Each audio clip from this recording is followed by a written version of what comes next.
Hey everybody, welcome back to the Court of Random Opinion. My name is Lauren Neidigh. We have a couple of things on the docket tonight which I was not expecting.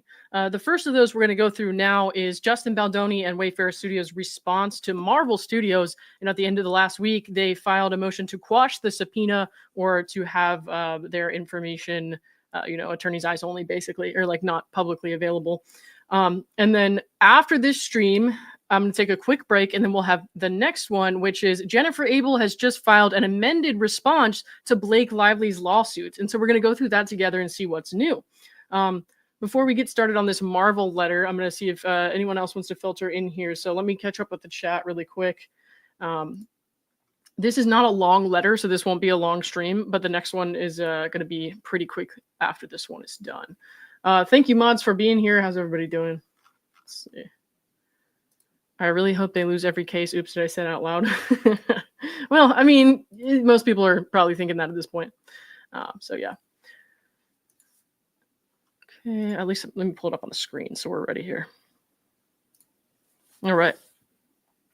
Now, I'm sure everyone remembers Nicepool and what that was about. It was a man-bun version of Deadpool that Ryan Reynolds created to make fun of Justin Baldoni. Remember, in Ryan Reynolds' motion to dismiss, he did not deny that, to the best of my recollection. So he was pretty much like, yeah, I did that, but it was just opinion. So Marvel is also saying, this is... they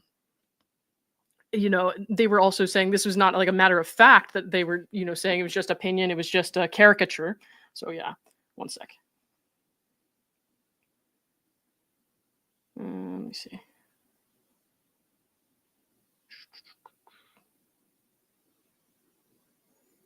Interesting. Oh, Leanne's got something for me. So we'll read that. Yeah. Okay. So let's get through this letter and then we'll read the one that Leanne just posted and tagged me in on Twitter. Oh, from Brett. Okay, cool. Yeah, so we'll pull that up afterwards. First things first, let's get through the official letter here. Dear Judge Lyman, as counsel for Wayfarer, Justin Baldoni, Jamie Heath, we all know who these people are now, we oppose Marvel Entertainment's motion to quash the Wayfarer party's subpoena and for a protective order.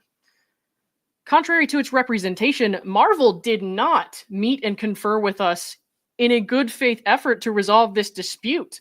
On April 2nd, 2025, Marvel sent the Wayfarer parties a letter containing its objections to the subpoena, which are the same objections set forth in its recent letter motion. So, guys, a lot of this stuff when it comes to discovery and subpoenas and all that, we can't see that stuff on the public docket. So there is a lot of stuff going on behind the scenes here. So just because we don't see it doesn't mean it's not happening. So basically this has been going on for like a month now, and we just had no idea until last Friday. All right. On April 7th, my office met and conferred with Marvel's counsel via telephone about the objections. And although we attempted in good faith to address Marvel's purported concerns about confidentiality and relevancy, Marvel's counsel interrupted us, refusing to engage in that discussion. What? Instead, Marvel's counsel interjected and stated he merely wanted to know what documents the Wayfarer parties really needed, regardless of the subpoena's demand for all documents concerning A, the creation, development, modification, or portrayal of Ryan Reynolds' Nicepool character from Deadpool and Wolverine, and B, Justin Baldoni. For the sake of clarity, Nicepool is a defamatory and mocking portrayal of Baldoni as alleged in the Wayfarer party's pleading and is used in the film Deadpool and Wolverine to mock events that allegedly took place between Baldoni and Lively on the set of the film It Ends With Us. Those same events that are the subject of this lawsuit. We responded that we wanted Marvel to search for and produce documents concerning Reynolds, a writer and star of the film, participation in the development of Nicepool and the communications related to Baldoni, including the character's portrayal of including the character's portrayal of Baldoni. Marvel's counsel agreed to discuss that limited subset of requested documents with Marvel, and the telephone call ended. However, the next communication that the Wayfarer parties received from Marvel's counsel was an email stating that Marvel would be moving to quash the subpoena and then its subsequent letter motion. As far as the Wayfarer parties know, Marvel never searched for the narrowed scope of documents or even ascertained whether there are a handful of documents easily accessible to Marvel that can satisfy the subpoena. Marvel's motion should be denied for its failure to meaningfully meet and confer prior to seeking judicial intervention. Even worse, Marvel's motion neglects to advise the court of the Wayfarer party's proposal to narrow the scope of the subpoena as set forth above. Instead, Marvel inaccurately represents to the court that the Wayfarer parties are seeking all documents about a character in a major film and all documents concerning an actor. Damn. One sec, guys. Sounds like something went sour over the couple weeks between those, the meeting and the filing, obviously. Okay. Rule 26B1, and if you are a long-time watcher of this channel, you know Rule 26 is a big one. Rule 26B1, not the same Rule 26 though, provides that parties may obtain discovery regarding any non-privileged matter that is relevant to any party's claim or defense and proportional to the needs of the case, considering whether the burden or expense of the proposed discovery outweighs its likely benefit. The scope of relevance is broad. Okay. Marvel contends that the documents concerning Nicepool are irrelevant because, according to Marvel, the character is purportedly an expression of opinion and not one of fact. To begin with, whether Nicepool is an expression of opinion or not, while perhaps relevant on a motion for summary judgment, is entirely irrelevant to determining the propriety of the Wayfarer party's subpoena.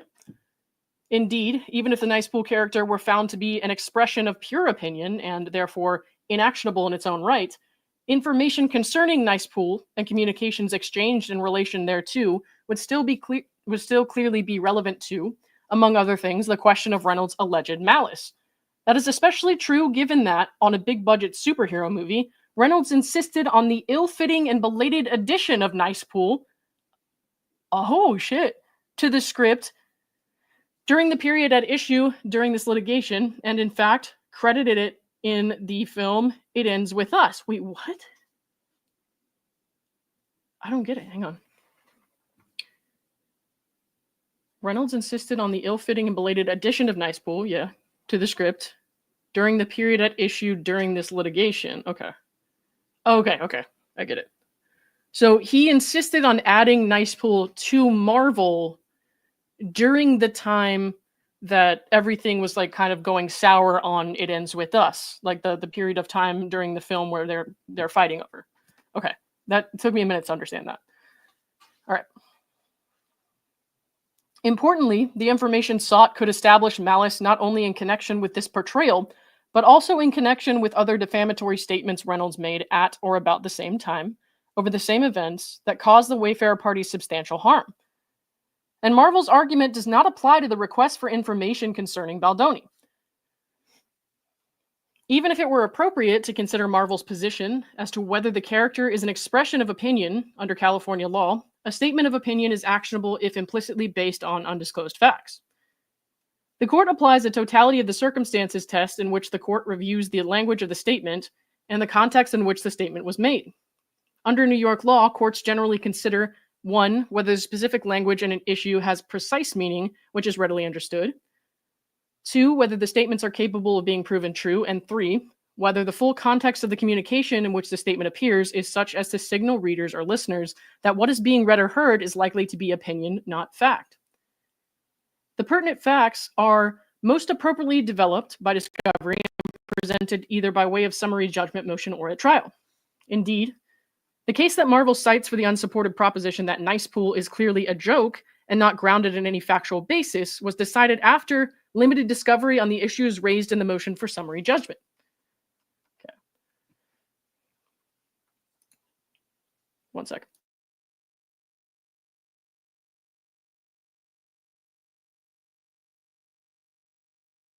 All right, one sec.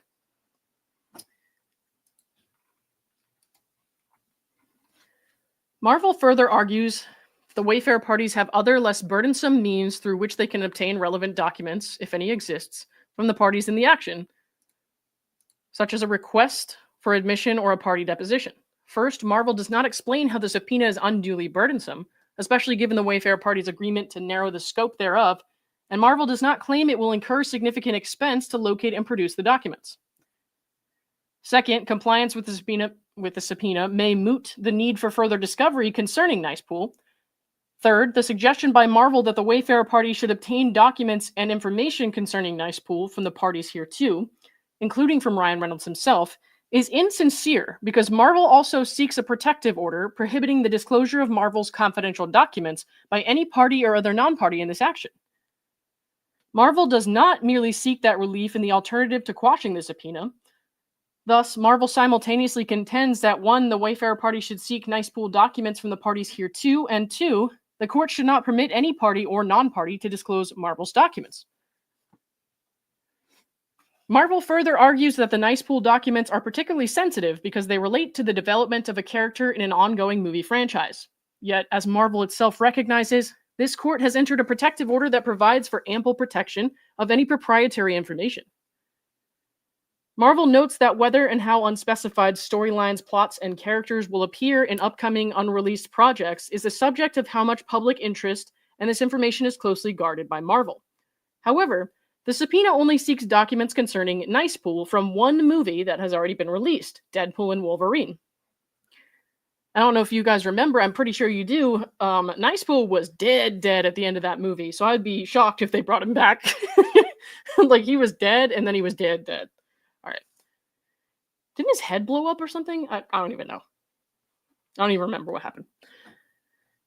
I just remember that it was graphic. In fact, the character does not appear in any other film in Marvel's franchise and will not appear in any future films since it was killed in its first appearance. Oh, there we go. See? I guess they could go multiverse that shit, but like still, who wants to see Nicepool again? That's random as hell. Importantly, the case cited by Marvel, purported to establish that movie scripts constitute confidential information, involved scripts for unreleased films, which, in that case, were subject to a preliminary injunction, along with other proprietary materials such as budgets and medical forms, solely to prevent their improper use by a former employee who had stolen company documents for personal gain. Lastly, Marvel requests, in the alternative to the primary relief sought, that the court stay discovery from Marvel pending a determination of Ryan Reynolds' motion to dismiss. However, Reynolds himself has neither sought nor obtained a stay of discovery in connection with his dismissal motion.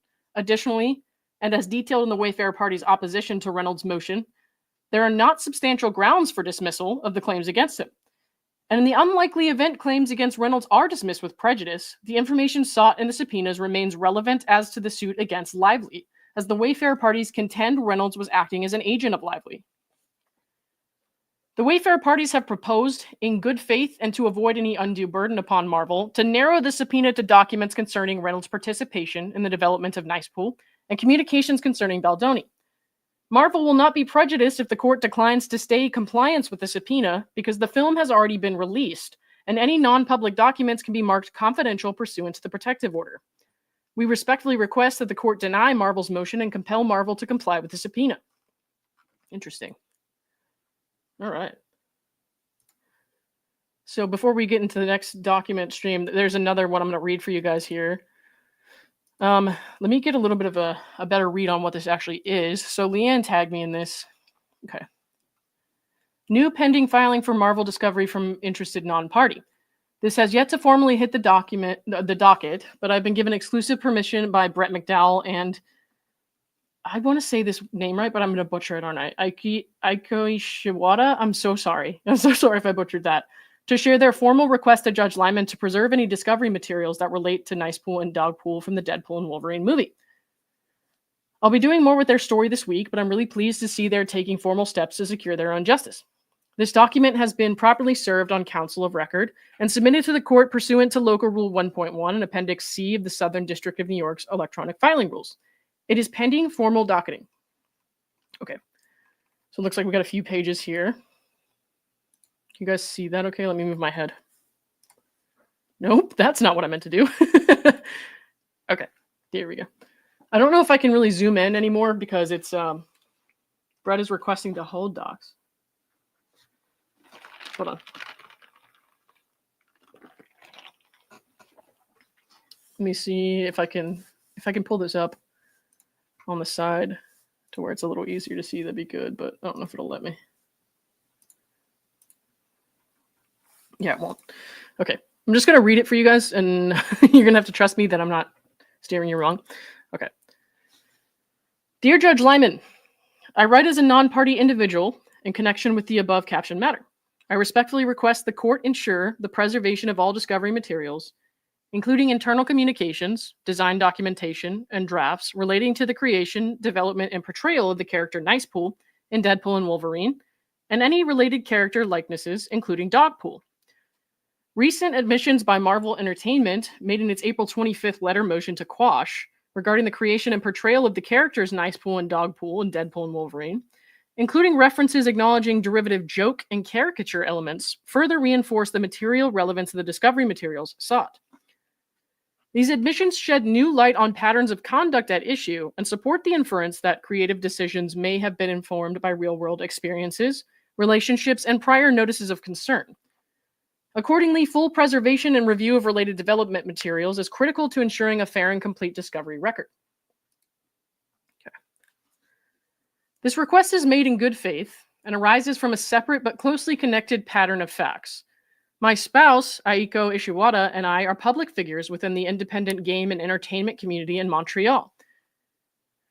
In recent years, we have observed repeated instances where aspects of our lived experience, likeness, creative content, and service animal have appeared mirrored in productions involving Mr. Reynolds, including Free Guy, Mythic Quest, and Deadpool and Wolverine. These concerns were previously raised internally with Disney-affiliated counsel in 2021 and are now the subject of pending and contemplated proceedings, including human rights claims addressing appropriation, retaliatory conduct, and systemic exclusion within the entertainment industry. Importantly, I am an Indigenous person and a citizen of the Red River Metis Nation. I don't know if I said that right. Metis Nation? Metis Nation? I'm sorry. I'm going to ask later how to pronounce that so I get it right next time. A widely recognized Indigenous people whose citizens have historically lived in and continue to maintain traditional ties to what is now the United States. Historically, the Red River Metis share strong kinship and territorial ties with the Little Shell tribe of Chippewa Indians of Montana, a federally recognized tribe in the United States. The Red River Metis also historically engaged with the United States Department of Indian Affairs concerning land use, hunting rights, and community protections. Today, the Red River Metis Nation continues to assert its international presence, engaging in diplomatic relations with bodies such as the Organization of American States, where the United States is a full member. In 2023, the city of Los Angeles formally recognized the Red River Metis Nation, acknowledging both the nation's distinct identity and its historical ties to the U.S. territory. The Red River Metis Nation formally recognizes its citizens whose families historically and presently reside within the United States as part of the broader Metis Nation homeland. This reflects a long-standing and continuing Indigenous presence relevant to matters before the court. Let me see. Does anyone in the chat here know how to pronounce that, just so I'm saying it right? I don't want to, bore you guys by me running through the chat here, but just in case. Métis? Métis. Like that? Oh, okay. Métis. Okay, I'm sorry, guys. Thank you. My lack of education in this area is showing. I'm sorry. Okay.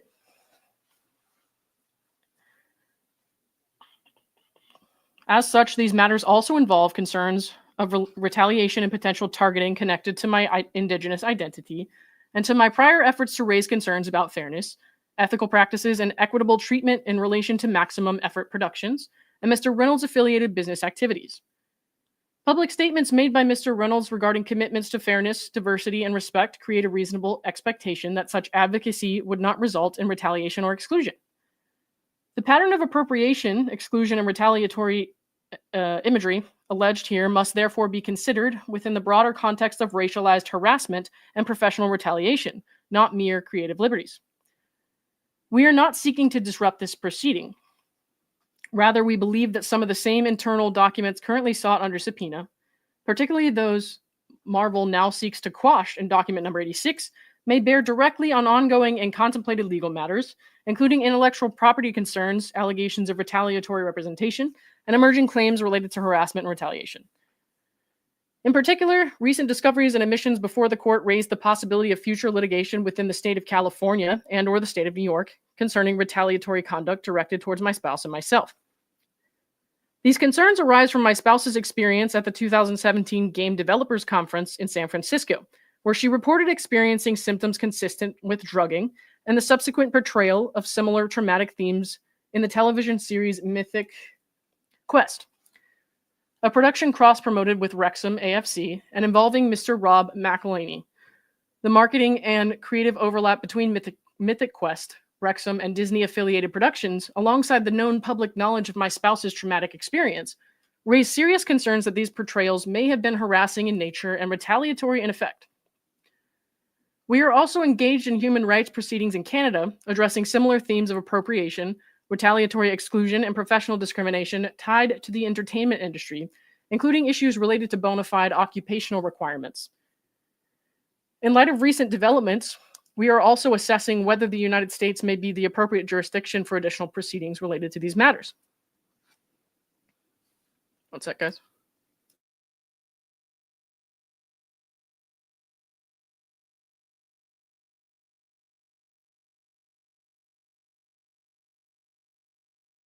All right. Aspects of the targeting and trivialization described herein implicate serious concerns under harassment protection frameworks, including protections against retaliation for reporting sexual harassment or related misconduct. My spouse's disclosure regarding a suspected drugging incident at the 2017 GDC, a matter involving serious trauma and vulnerability, precedes many of the creative portrayals now at issue. The subsequent incorporation of similar traumatic themes in Mythic Quest, alongside the broader exclusionary and retaliatory patterns described herein, raises substantial concerns that the protected activity of reporting trauma may have triggered systemic retaliation. These concerns further reinforce the need for full preservation and review of all relevant materials, including the internal discussions regarding harassment, retaliation, and handling of trauma-related disclosures. Furthermore, given the close relationship between my Indigenous identity, the creative materials at issue, and the commercial enrichment of Maximum Effort, Mr. Reynolds, and Mr. McElhaney, through productions such as Free Guy, Mythic Quest, and Deadpool and Wolverine, there appears to be a credible basis for potential claims of unjust enrichment. Notably, public information indicates that Deadpool and Wolverine was not only a major commercial project in its own right, but also served to bolster cross-promotional efforts related to Wrexham AFC brand and other associated ventures. This raises serious concerns that elements derived from my and my spouse's lived experiences, including aspects tied to my Indigenous identity, were not only utilized without consent, but were repurposed to generate broader financial benefit. The broader public context during the development of Deadpool and Wolverine, including increased scrutiny over Indigenous representation and casting practices, further underscores these concerns. In this environment, there are reasonable grounds to believe that my spouse's targeting and exclusion may have been motivated, at least in part, by my Indigenous identity. Additionally, aspects of the targeting and trivialization described herein appear to have extended to representations bearing resemblance to my service animal, which is connected to my veteran status and recognized accommodation needs. These issues are intertwined with ongoing debates within the entertainment industry about fairness, authenticity, and cultural representation. They further support the critical relevance of the discovery materials sought. Similar patterns of conduct are already at issue before this court in Lively v. Wayfarer Studios LLC, where allegations have been raised regarding the exploitation of creative contributions for personal and financial gain by more powerful insiders. In this context, the conduct described, and then let me move to the next one, guys. Described herein, including issues of appropriation, retaliatory exclusion, and the repurposing of real-life trauma for commercial benefit, reflects broader systemic concerns of unjust enrichment, harassment, and manipulation of professional structures within the entertainment industry. These parallels further reinforce the material relevance of the discovery materials sought. In addition, our project Valiant Mirror, publicly understood within the Montreal independent game community as a socially impactful JRPG addressing themes of trauma, resilience, and healing, further reflects the systemic concerns at issue. Like the themes raised in It Ends With Us, Valiant Mirror centered vulnerable communities and aimed to provide emotional support through storytelling. Observing a broader pattern in which trauma-centered projects were appropriated, commercialized, or excluded without appropriate recognition reinforces the material relevance of the discovery materials sought. These parallels are consistent with the allegations already before this court regarding the exploitation of social impact storytelling for personal or commercial benefit. These concerns were previously raised internally with Disney-affiliated counsel in 2021 and are now the subject of pending and contemplated proceedings, including human rights claims addressing issues of appropriation, retaliatory conduct, systemic exclusion, and racialized harassment.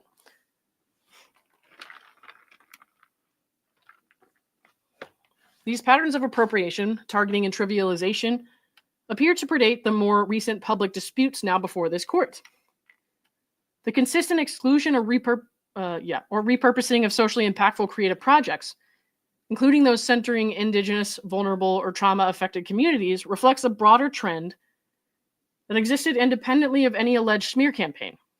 This historical context reinforces the need for the full preservation and review of internal materials concerning the development, marketing, and handling of projects such as Free Guy, Mythic Quest, Deadpool and Wolverine, and related works. Additionally, aspects of the targeting and trivialization described herein appear to have extended to representations bearing resemblance to my service animal, further implicating concerns related to disability accommodation and protected human rights. Given the serious and sensitive nature of such matters, the preservation and review of internal materials reflecting these portrayals is critically important to a full and fair assessment of the patterns of conduct at issue. If the court is inclined to grant Marvel's motion to quash or restrict discovery, I respectfully request that 1. The court ensure that all materials concerning Nicepool, Dogpool, including but not limited to creative drafts, concept art, internal communications, marketing materials, promotional content, and any references to real individuals, as well as any internal discussions, communications, or analyses concerning complaints or concerns relating to racial harassment, retaliation, Indigenous identity, or the handling of concerns raised by Indigenous persons are preserved. Okay, we got one more page here. 2, that such materials not be destroyed, redacted, or sealed without clear record.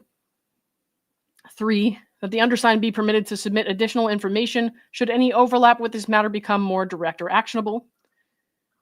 In light of the concerns outlined above, I respectfully request that, to the extent discovery materials relevant to these matters are produced under an attorney's eyes only designation, provisions be made to ensure that I and my anticipated U.S. counsel will have the opportunity to seek access under appropriate protections. I am in the process of pursuing U.S. legal representation to address related matters that may arise from the same or overlapping factual circumstances described herein. I make this request solely to preserve my ability to fairly review and protect my interests in connection with discovery materials that may bear directly on potential future claims. Should it be necessary, I'm prepared to provide sworn statements and evidentiary material to support these concerns. I make this request not to interfere, but to ensure that relevant materials are not lost or destroyed prior to the resolution of related legal matters involving significant public interest.